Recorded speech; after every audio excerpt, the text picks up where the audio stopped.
organisasi lain yang bekerja sama dengan perusahaan.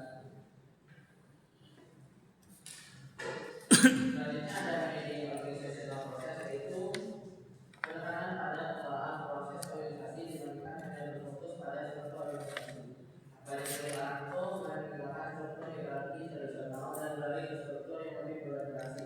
Seperti berikut. Yang pertama itu ada alternatif struktur organisasi, yaitu yang bergerak menuju struktur yang lebih horizontal dan sedang mempertahankan fungsi penting seperti penguasaan SDM, pelatihan, dan pengembangan. Sementara organisasi yang kedua yaitu struktur organisasi berbasis proses, yaitu aktivitas perusahaan yang dibagi menjadi 3 kelompok, yaitu proses yang mendefinisikan nilai, menciptakan nilai, dan mengirimkan nilai.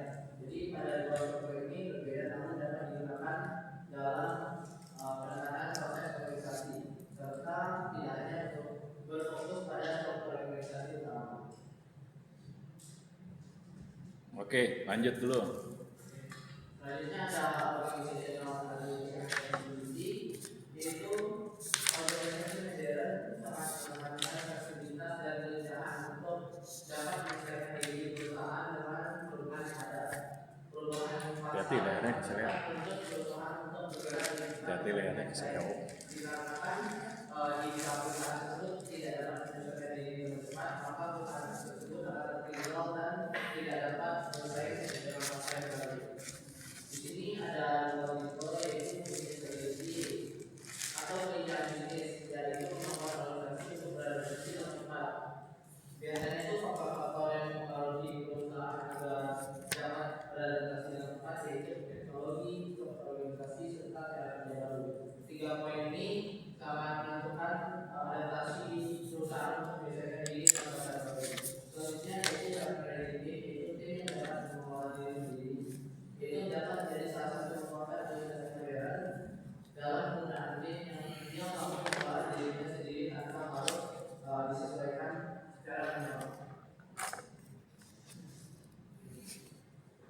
Selanjutnya ada metode motivation, yaitu motivasi dan aspirasi karyawan yang dapat mempengaruhi penelitian. Penelitian juga menunjukkan bahwa bagi banyak pekerja berbakat saat ini terdapat faktor juga non finansial yang lebih penting daripada uang yang dapat mempengaruhi motivasi kerja dalam bentuk kerja, yaitu yang pertama ada kemampuan dan penghargaan, yang kedua ada pekerjaan yang menantang, yang ketiga ada variasi tugas, yang keempat kesempatan bekerja dalam tim, dan yang terakhir ada kesempatan berinteraksi dengan orang-orang yang lain.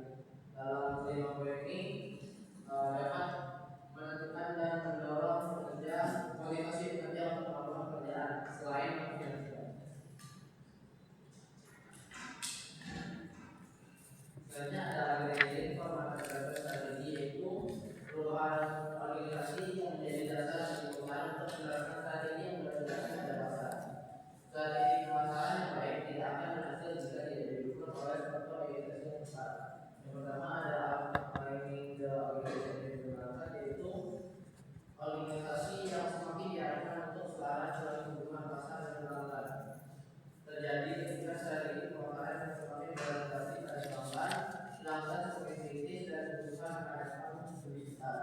Yang kedua ada strategi marketing and organization structure, yaitu ketika strategi pemasaran berubah, perusahaan perlu mengevaluasi apakah struktur organisasinya masih sesuai.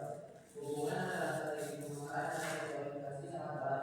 Jika strategi berubah tetapi struktur bersama, maka implementasi strategi akan sulit dilakukan. Jadi ketika strategi berubah harus disesuaikan dengan struktur organisasi juga. Ketika strategi berubah namun struktur tidak berubah, maka implementasi strategi tersebut akan gagal.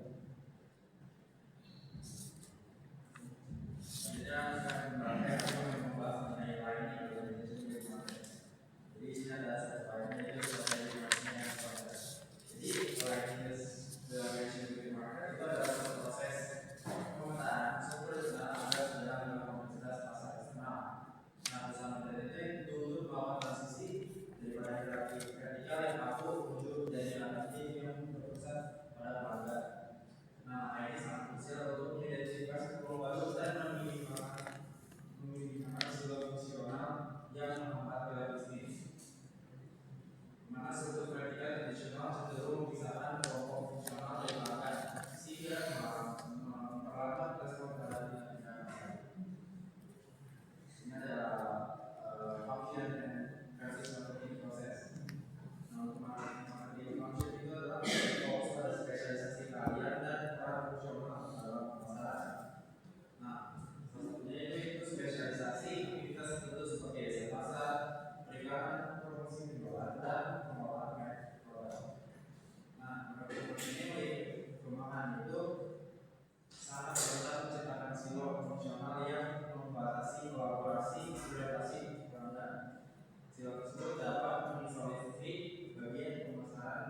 Ini udah semester berapa?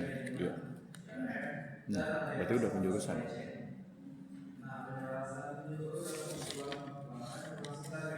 Berarti udah ngambil perilaku konsumen. Iya. Terus komunikasi pemasaran.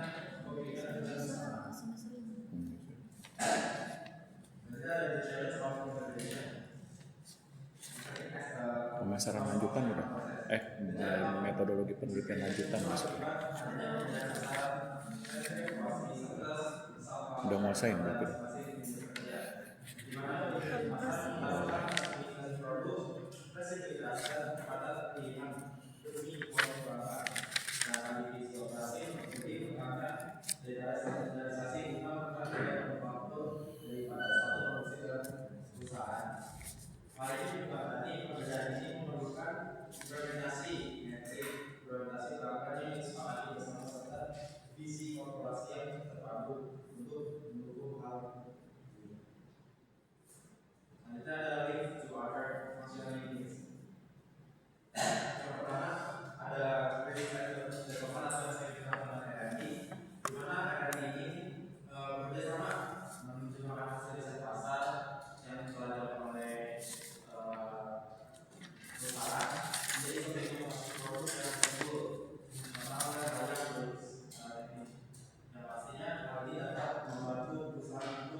meningkat di bidang dan sebagainya.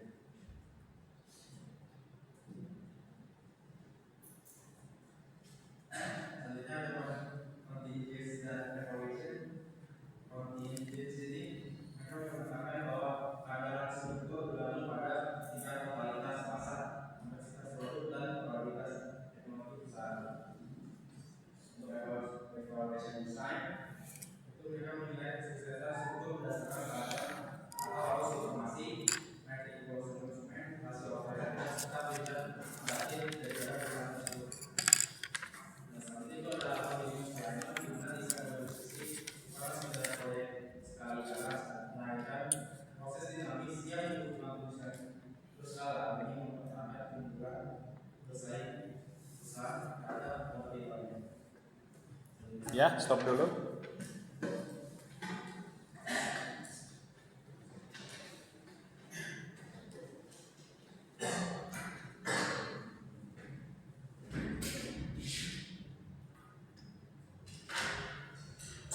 Chapter 14 kita akan bahas mengenai bahwa dalam menciptakan suatu strategi pemasaran, agar strategi pemasaran itu bisa memberikan suatu nilai keunggulan, kemampuan bersaing, lalu kemampuan dalam beradaptasi terhadap perubahan faktor lingkungan dalam bisnis, ini sangat dipengaruhi oleh nilai struktur organisasi. Nilai struktur organisasi ini sangat berguna dalam hal mendukung terhadap strategi pemasaran. Untuk apa? Pertama, untuk menciptakan nilai efektif.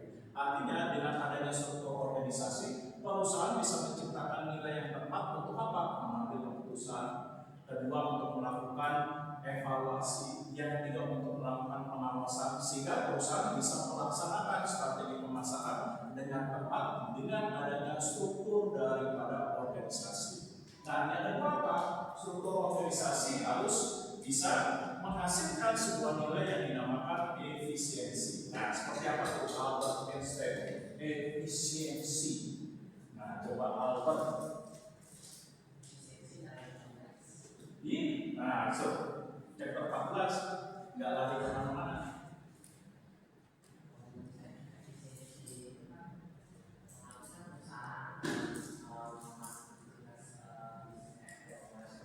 Ya, dapat menekan biaya operasional terus.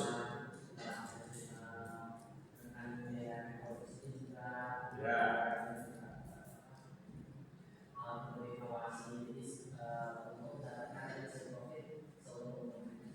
Oke, yang kedua apa? Dengan adanya struktur organisasi, perusahaan bisa mengambil keputusan yang tepat untuk menentukan standar operasional produksi dalam hal menekan pembiayaan. Dengan adanya struktur organisasi, perusahaan bisa apa? Melakukan kontrol secara tepat terhadap pembiayaan yang dikeluarkan perusahaan untuk menekan biaya produksi dalam hal mendukung strategi pemasaran yang dilakukan. Nah, yang ketiga apa nih? Bahwa dengan adanya struktur organisasi, perusahaan bisa apa?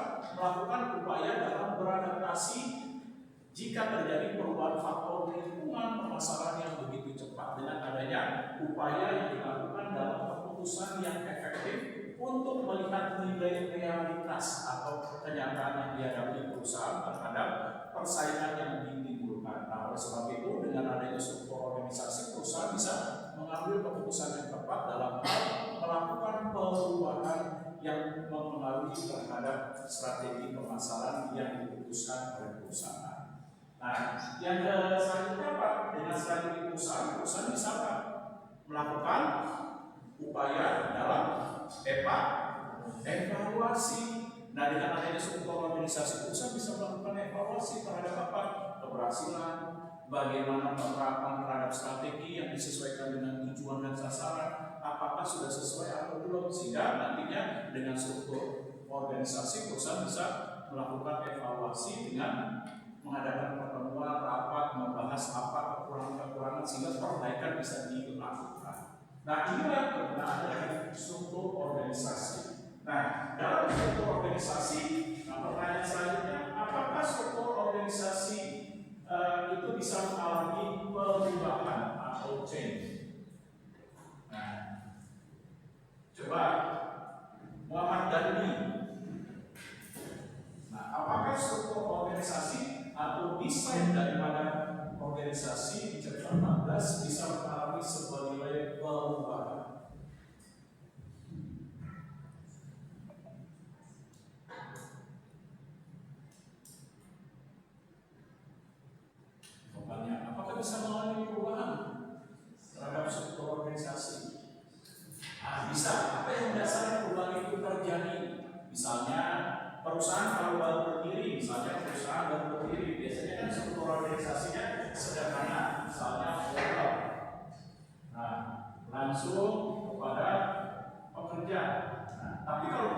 ini sudah berkembang, nah, keuntungannya semakin meningkat, penjualannya semakin meningkat, lalu kemampuan bisnisnya lebih baik, sehingga struktur organisasinya bisa mengalami perubahan. Seperti misalnya, nah,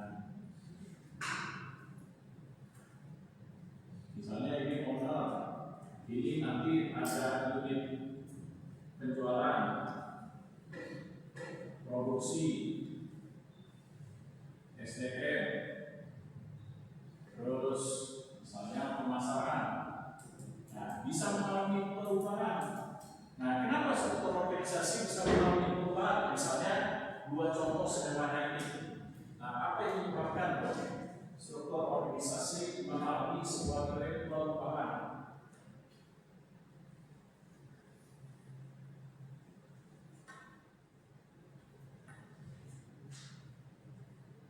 Apa yang menyebabkan?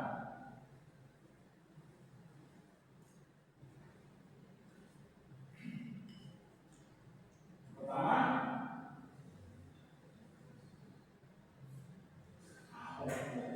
yang pertama, lihat dari sumber daya organisasi. Nah, semakin besar sumber daya organisasi terhadap keuangan, anggaran, baik terhadap informasi, kompetensi terhadap para pekerjanya dan manajernya dan lain sebagainya, maka struktur organisasinya juga mengalami perubahan. Sebab tantangan dan tanggung jawabnya juga semakin meningkat. Nah, yang kedua apa? Kalau ukuran organisasi semakin meningkat, misalnya dia punya beberapa pabrik, tadinya cuma satu, tapi sekarang sudah punya 5 pabrik atau 6 perusahaan cabang. Berarti struktur organisasinya mengalami perubahan kan? Pasti untuk apa? Melakukan kontrol dan pengawasan yang lebih baik dan evaluasi, sehingga perubahan terhadap struktur organisasi pasti terjadi. Yang tadinya perusahaan yang punya 1 pabrik, sekarang 6 perusahaan, dan berarti struktur organisasinya akan mengalami perubahan. Yang kedua, dia dari ukuran. Yang ketiga apa? Selain sumber daya, tadi bicara size, ukuran, lalu sumber daya organisasi. Nah, apa yang menyebabkan perubahan? Nah, yaitu tujuan. Nah, kalau organisasi mengalami perubahan terhadap nilai tujuan dan sasaran, misalnya contoh, perusahaan Gramedia awal pertama kali hanya mendirikan surat kabar penumpang, tapi ketika dia seiring dengan waktu bisnisnya bertambah, ada toko buku, percetakan, lalu kampus, ada siaran radio, televisi dan lain sebagainya. Berarti kan terjadi perubahan terhadap tujuan bisnis dan sasaran. Nah, mengalami tidak perubahan terhadap struktur organisasi, misalnya Gramedia contohnya. Nah, Gramedia itu pasti mengalami perubahan terhadap karena tujuan dan sasaran bisnis juga mengalami perubahan.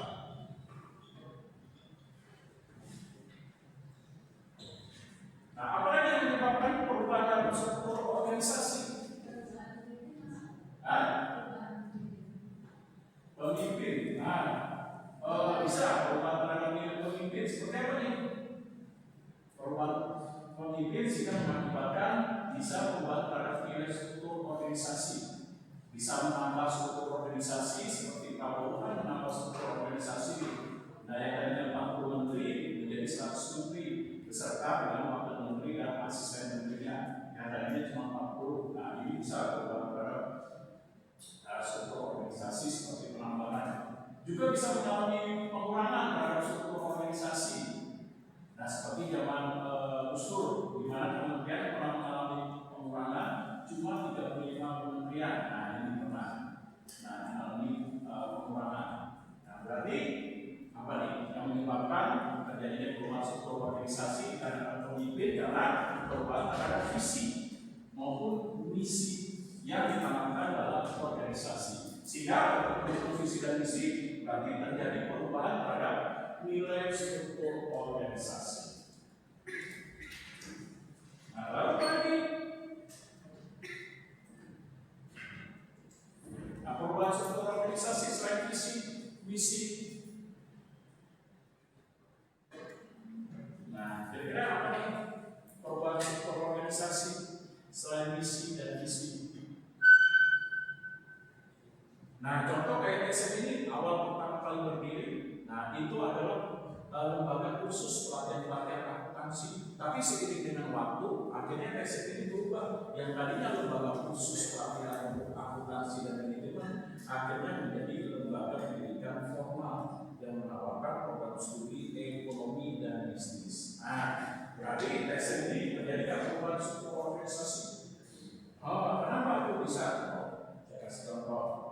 Kenapa bisa?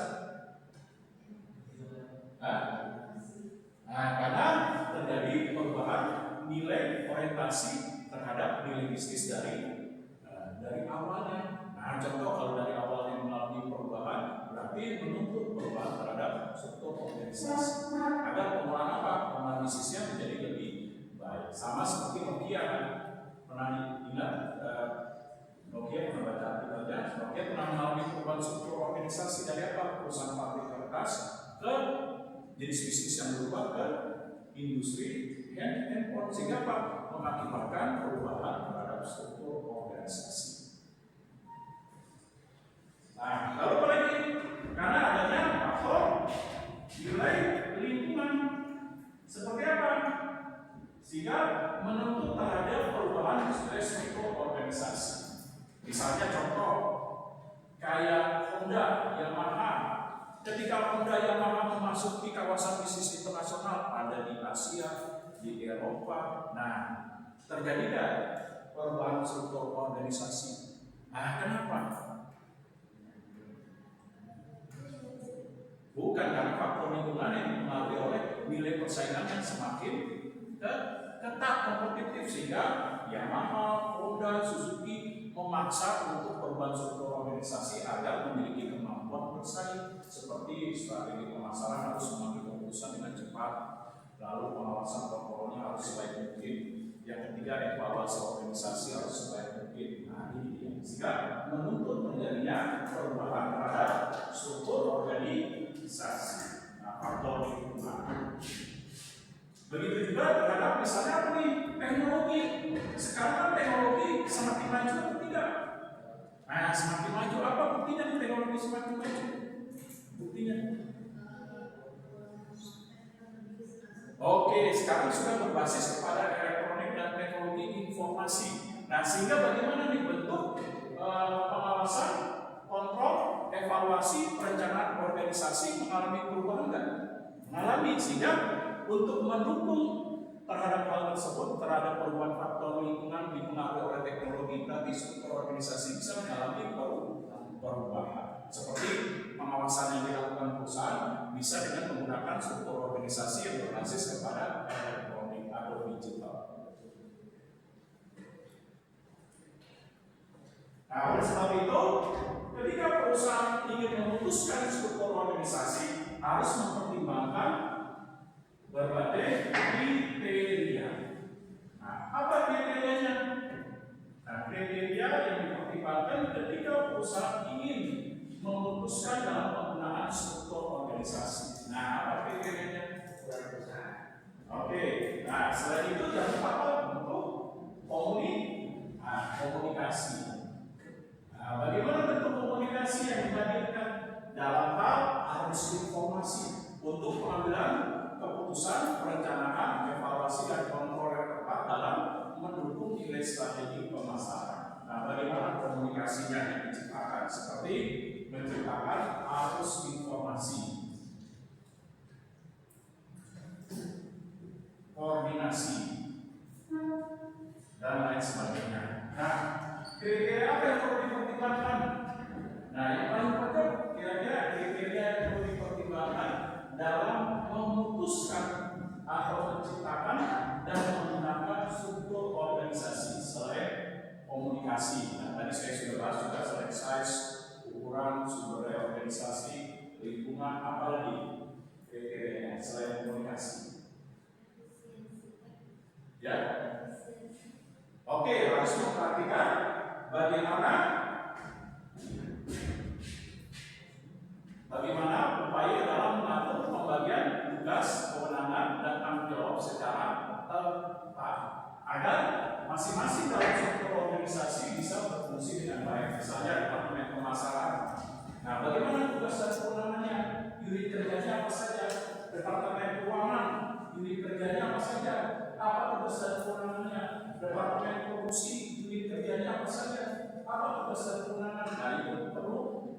diperhatikan dalam penciptaan struktur organisasi.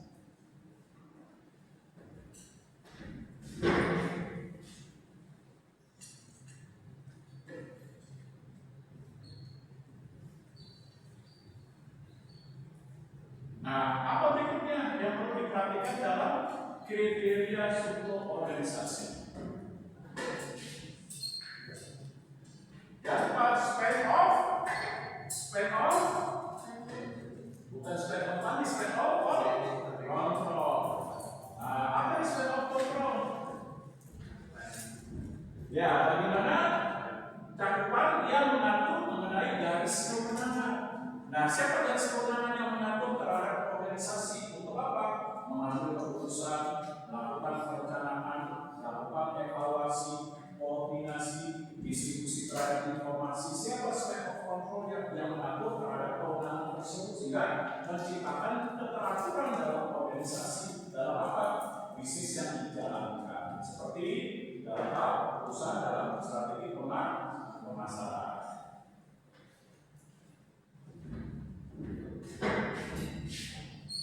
Nah, kriteria berikutnya apa? Span of control, komunikasi, pembagian tugas dan kewenangan. Apa lagi? Nah, SDM termasuk dalam sumber daya organisasi. Apa lagi? Nah, berdasarkan kriteria dari jenis organisasi. Nah, bagaimana jenis organisasinya? Kalau jenis organisasinya menuntut mengenai kepatuhan terhadap keputusan yang diambil, keputusannya harus seragam dari pusat sampai ke bawah. Bagaimana struktur organisasinya? Berarti menekankan terhadap birokrasi. Tapi kalau struktur organisasinya nih, misalnya diberikan kebebasan setiap perusahaan-perusahaan cabang, pimpinan perusahaan cabang bisa diberikan kebebasan atau otonomi dalam pengambilan keputusan. Nah, bagaimana struktur organisasinya? Dengan desentralisasi. Nah, untuk itulah maka dilihat dari jenis organisasinya. Nah, selain itu juga bahwa kriteria dalam hal struktur organisasi dipengaruhi oleh nilai keputusan dan otoritas terhadap nilai kekuasaan. Ada yang bersifat sentralistik dan desentralisasi.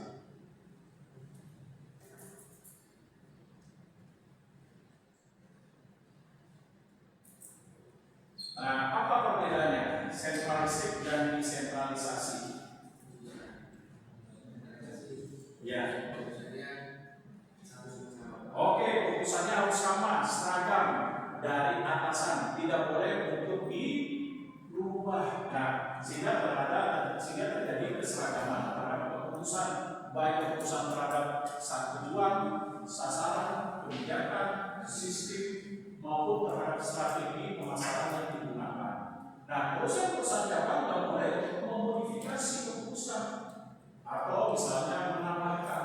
Nah, hanya menjalankan keputusan yang diambil dari pusat atau direktur utama CEO-nya. Nah, berdasarkan ini, maka perusahaan bisa menghasilkan berbagai bentuk struktur organisasi.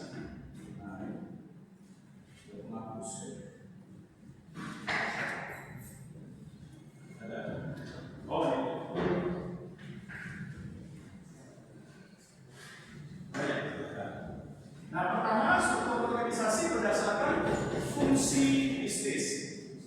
Nah, coba ketua kelas, apa nih struktur organisasi berdasarkan fungsi bisnis? Struktur organisasi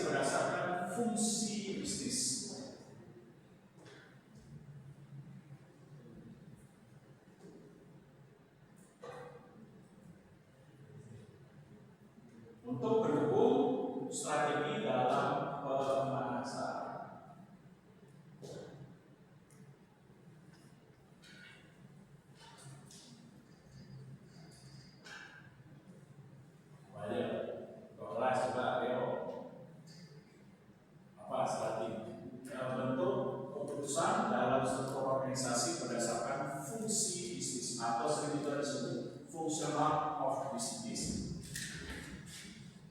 Functional of business. Apa ini?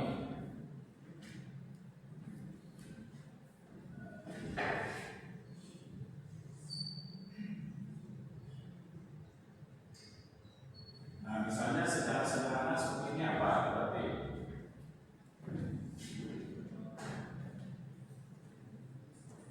Apa tuh?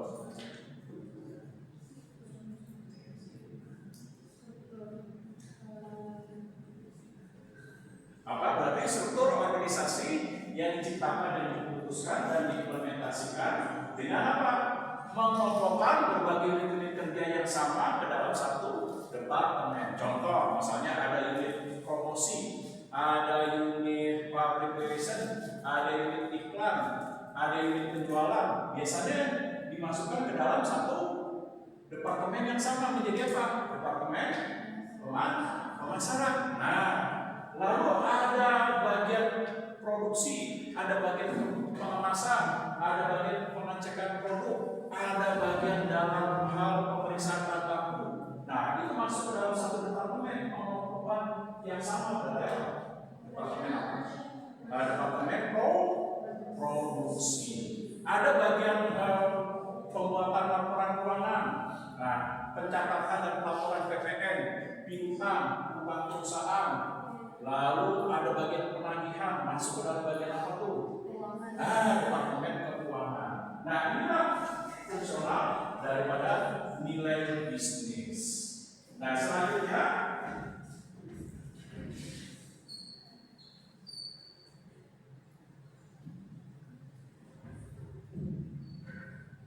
ada struktur organisasi keputusan yang digunakan perusahaan berdasarkan proses produksi.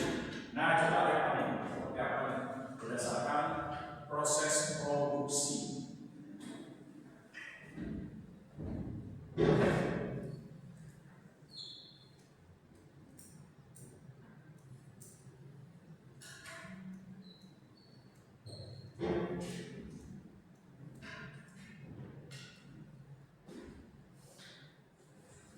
Nah, berdasarkan proses produksi. Ayo, depan.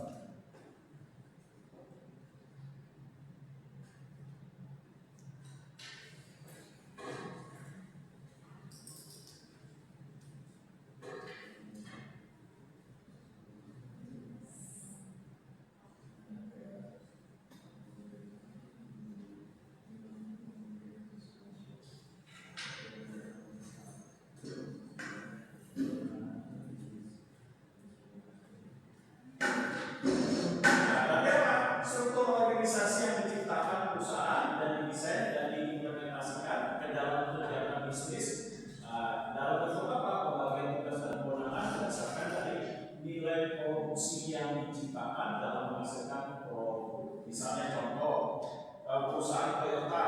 Nah, di sini pusatnya nanti dibagi.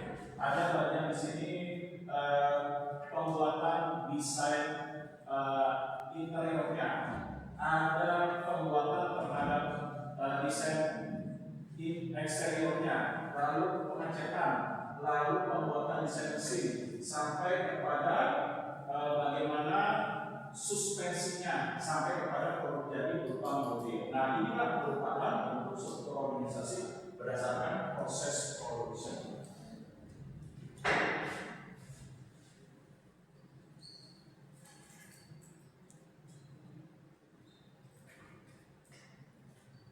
Yang ketiga, struktur organisasi berdasarkan jenis produk. Nah, bagaimana nih jenis produk? Coba menurut Adi, ayo Di, struktur organisasi berdasarkan jenis produk.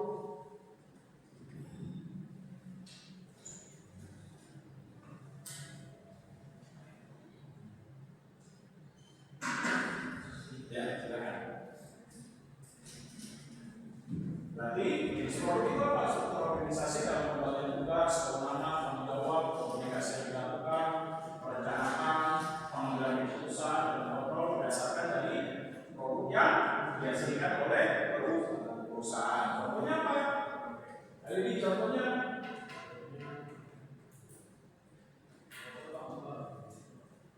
motor gimana?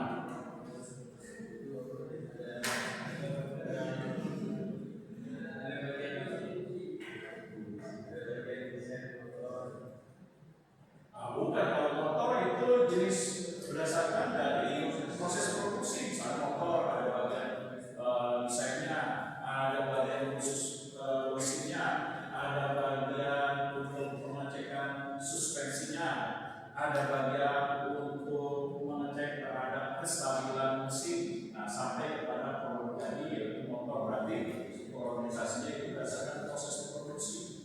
Nah, apa ini?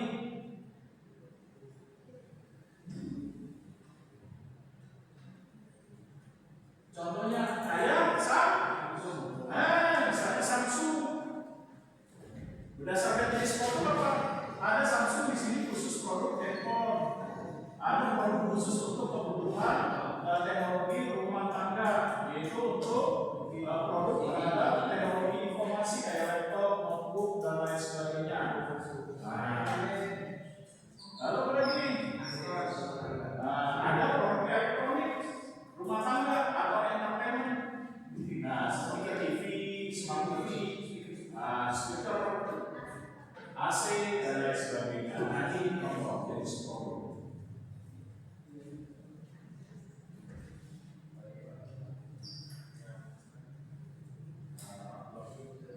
Orang produk bisa di sini ada minuman, makanan, lalu lagi atau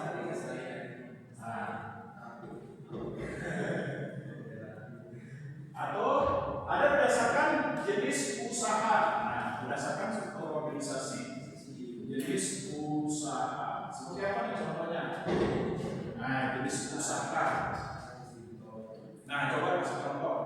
Yaitu struktur organisasi dalam pembagian tugas, penanganan tanggung jawab, melakukan perencanaan, kontrol evaluasi berdasarkan dari jenis usaha yang dikembangkan. Jadi berbagai SPU atau SPU strategi bisnis unit. Nah, contohnya apa?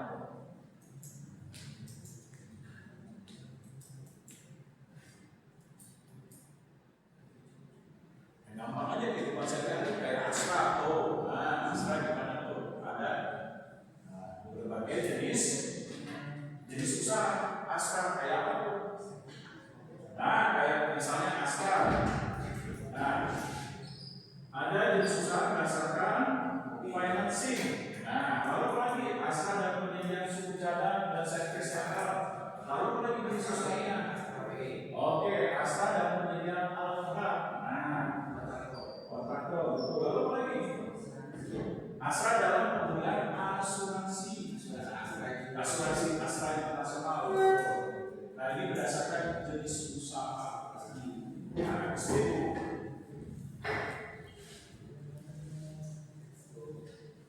Nah, lalu ada berdasarkan wilayah atau geografi, atau berdasarkan dari nilai kedekatan lokasi customer. Oke. Nah, contohnya apa nih? Struktur organisasi berdasarkan wilayah geografi atau nilai lokasi dengan customer. Nah, coba Human. Nah, Human lagi ngetren nih, ada filmnya Human di Universe. Wah, ini salah. Ayo Human. The Universe of Human. Kenapa? Human King ya?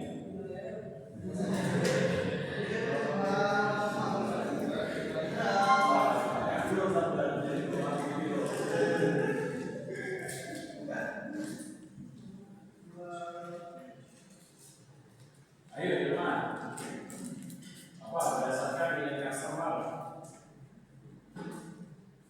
itu kedekatan terhadap wilayah dalam mendistribusikan produk atau melakukan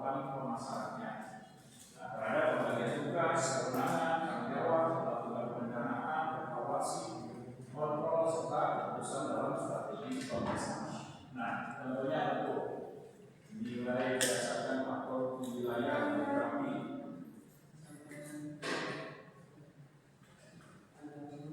Nah,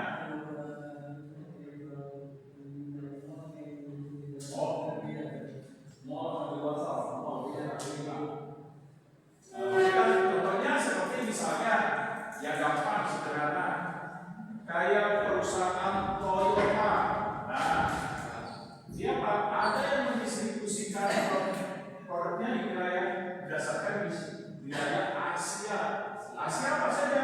Ada Asia Tenggara, di ada di Indonesia, di Brunei Darussalam, lalu ada di Asia Timur, seperti di Korea Selatan. Nah, lalu lagi di Eropa, seperti ada di Inggris, Jerman, Perapatan Ciamis atau Prancis. Oke. Lalu apa lagi? Oke, di Timur Tengah seperti Dubai, Arab Saudi, Mesir, Iran dan lain sebagainya. Nah, lalu apa lagi? Di Afrika misalnya apa? Bisa Mozambik dan lain sebagainya. Sehingga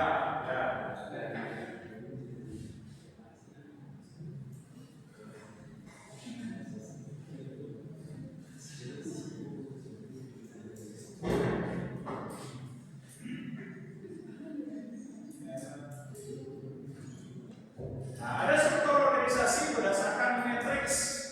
Apa nih matriks? Nah, coba nih sebenarnya apa kelas? Siapa nih Pak? Belum hafal ya. Bisa. Oh bisa ya. Apa struktur organisasi matriks?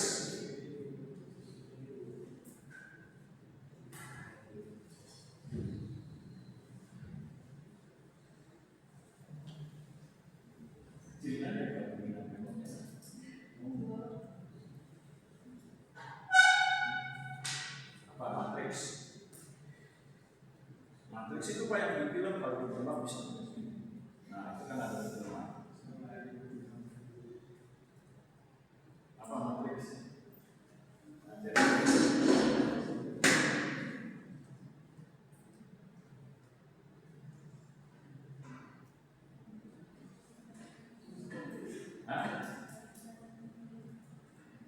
Oke, salah satunya, matriks itu apa?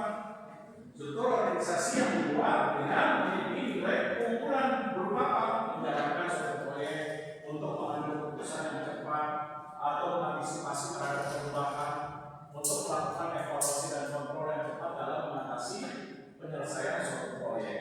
Nah, contohnya apa? Struktur organisasi matriks. Nah, seperti ini.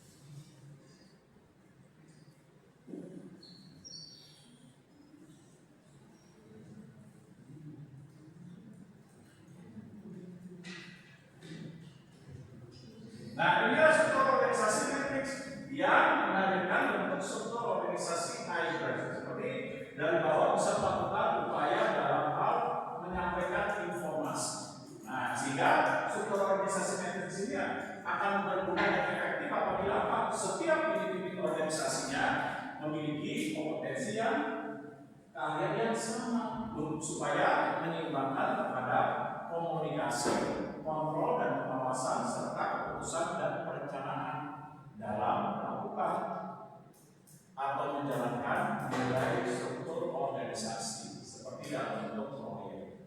Nah, ini dia.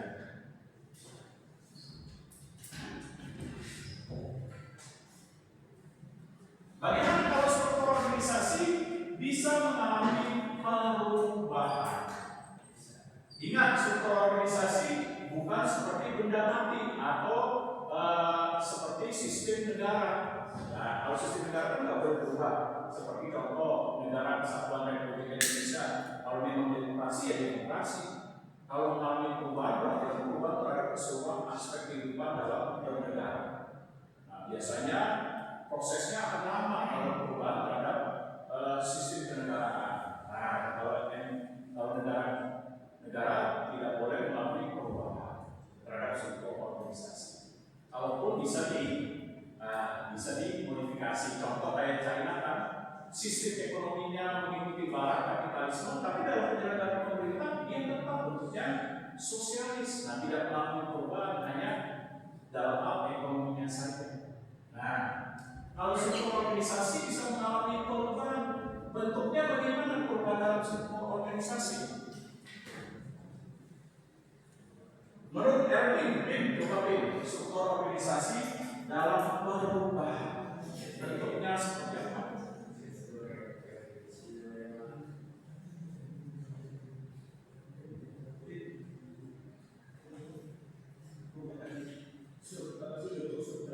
Ya, perubahan di bentuk struktur organisasi. Contoh kayak Italia kan terjadi perubahan struktur organisasi itu. Nah, lalu contoh kayak Toyota terjadi perubahan struktur organisasi. Yang akan juga, nah, bentuknya bagaimana perubahan struktur organisasi? Mungkin sebenarnya lebih terbuka sih kayak jalur hierarki itu ada cuma satu. Nah, coba Elvin cari, yaitu bentuk perubahannya re-engineering. Nah, apa itu perubahan struktur organisasi re-engineering? Seperti yang dialami oleh Toyota, yang dialami oleh Nokia, dari apa? Re-engineering. Karena jenis bisnisnya berubah dari kayak Nokia dari pabrik kertas ke industri handphone, kayak Toyota dari industri mesin tekstil ke berubah jenis bisnisnya ke otomotif. Nah, berarti harus mengalami perubahan dalam struktur organisasi, yaitu re-engineering. Kayak contoh kasus Toyota dan Nokia. Nah, apa itu re-engineering? Ya, melakukan upaya perencanaan ulang dan perombakan total terhadap perubahan struktur organisasi. Karena apa? Jenis usaha atau bisnisnya mengalami perubahan sehingga terjadi perombakan total terhadap nilai struktur organisasi, baik terhadap pengambilan keputusan, perencanaan, komunikasi, melakukan pengendalian ataupun keputusan, itu semua mengalami perubahan secara total.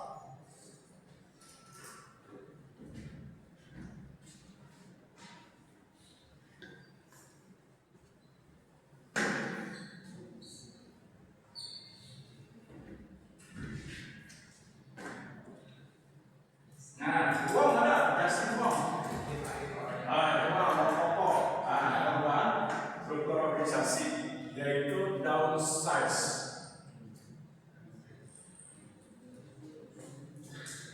Dua size.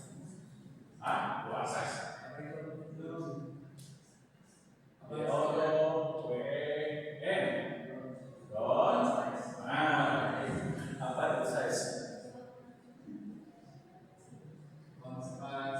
Perubahan organisasi itu kalau bicara menggunakan divisi Oke, jadi memotong bentuk struktur organisasi yang tidak lagi dinilai cukup produktif, jadi dipotong, dihilangkan, diangkas supaya komunikasi, pengambilan keputusan akan bisa lebih cepat. Nah, ini downsize.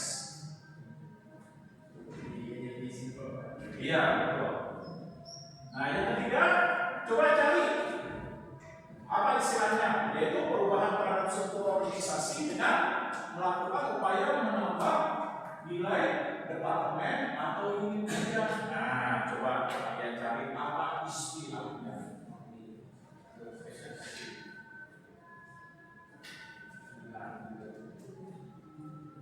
Spesialisasi bidang yaitu struktur organisasi yang diciptakan dengan adanya tugas dan kewenangan khusus. Nah, misalnya contoh nih, perusahaan baru pertama kali memasuki kawasan bisnis internasional.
dalam struktur organisasi harus memperhatikan arus informasi. Ada arus informasinya dari atas ke bawah. Nah, apa nih bentuknya? Dari up ke down, atau dari bawah down ke up. Atau bentuknya dalam struktur organisasi dalam menciptakan arus informasi bentuknya ini. Apa nih? Horizontal. Ada bentuknya matrix. Nah, seperti apa nih bentuknya? Contohnya, kalau dari atas ke bawah, dari hati turun ke bawah misalnya. Nah, seperti apa? Seperti CEO pimpinan mengambil keputusan, menentukan kebijakan. Lalu apa lagi? CEO mengambil upaya dalam melakukan evaluasi, menentukan perencanaan, melakukan kontrol. Nah, ini dia. Lalu menyampaikan pengumuman terhadap perubahan kebijakan organisasi. Nah, ini dari atas ke bawah. Kalau dari bawah ke atas, atau dari karyawan dan manajer ke pimpinan atau ke direktur utama. Nah, apa bentuk komunikasinya dalam struktur organisasi? Absen. Menyampaikan masukan, saran, kritik dari pengalaman organisasi. Yang kedua,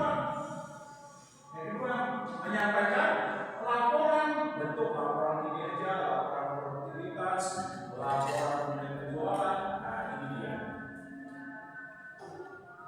Kalau bentuknya ini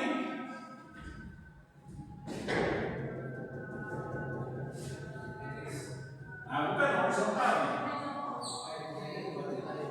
Yaitu bentuk arus komunikasi yang diciptakan di dalam departemen unit kerja bisa saling berkoordinasi. Misalnya bagian SDM, departemen SDM bisa berkoordinasi dengan unit pelatihan, promosi, pengembangan karir, unit kedisiplinan, unit kesejahteraan atau kompensasi, dan lain sebagainya. Atau unit payroll, betul. Nah, kalau matriks, ini matriks.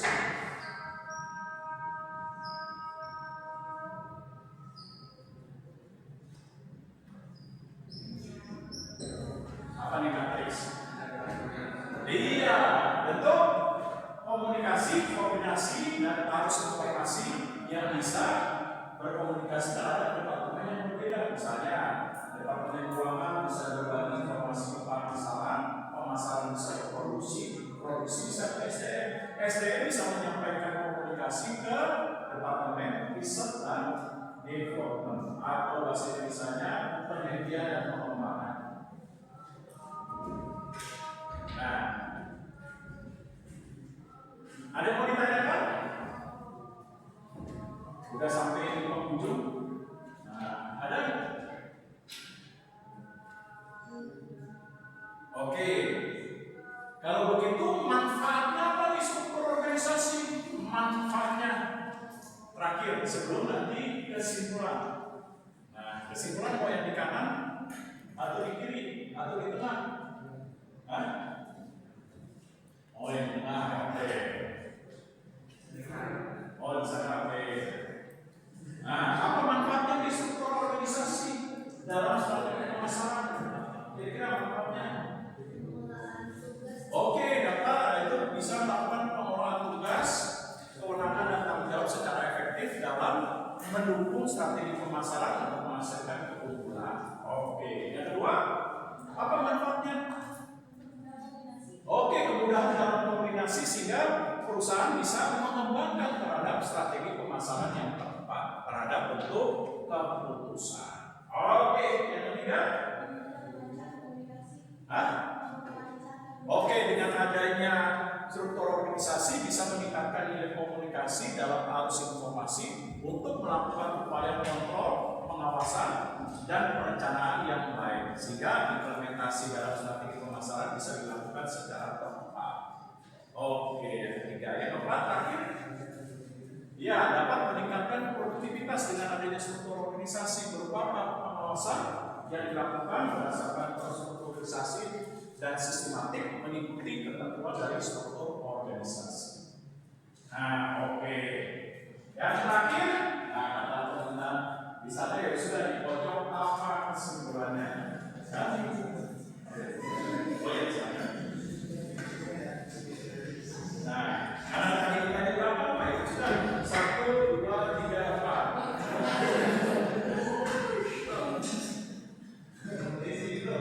Ya, situ.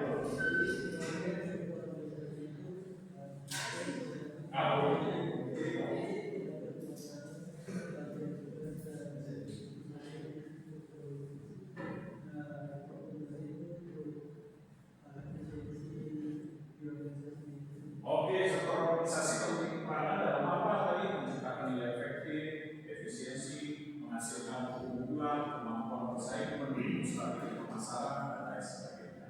Oke, kedua di gabung.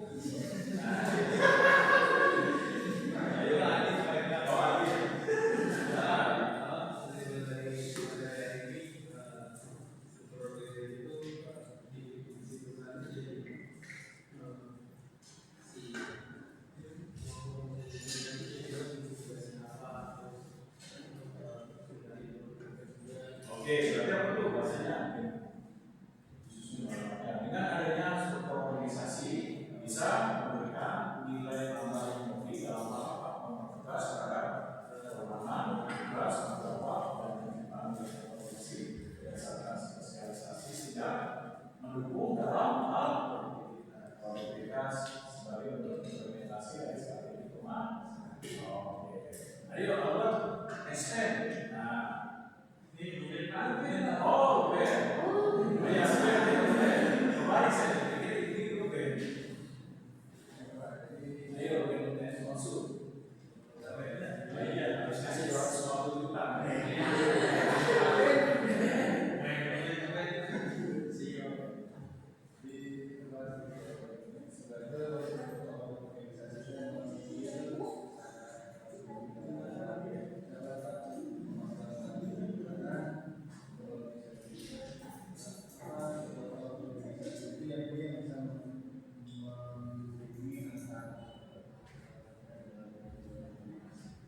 Oke, berarti apa? Struktur organisasi ada bekerja dengan efektif dalam mendukung strategi pemasaran. Perlu memperhatikan apa kan? Itu apa? Komunikasi, memperhatikan ukuran, sumber daya organisasi, program lingkungan dan berbagai hal. Harus ada lain dan kawan-kawan. Harus ada kawan-kawan dan sebagainya. Dan perhatikan apa tadi? Lingkungan dan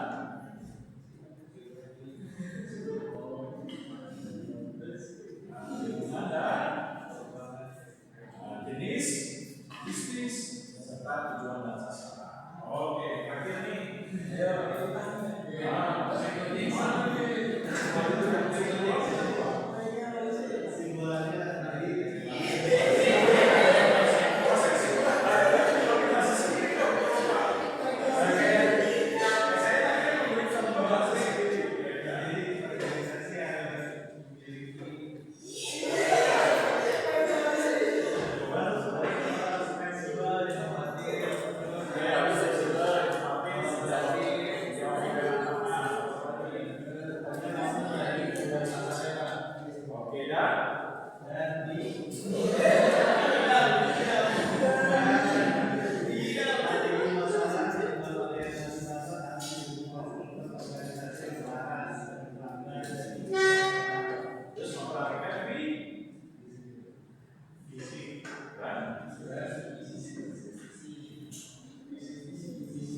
Ya,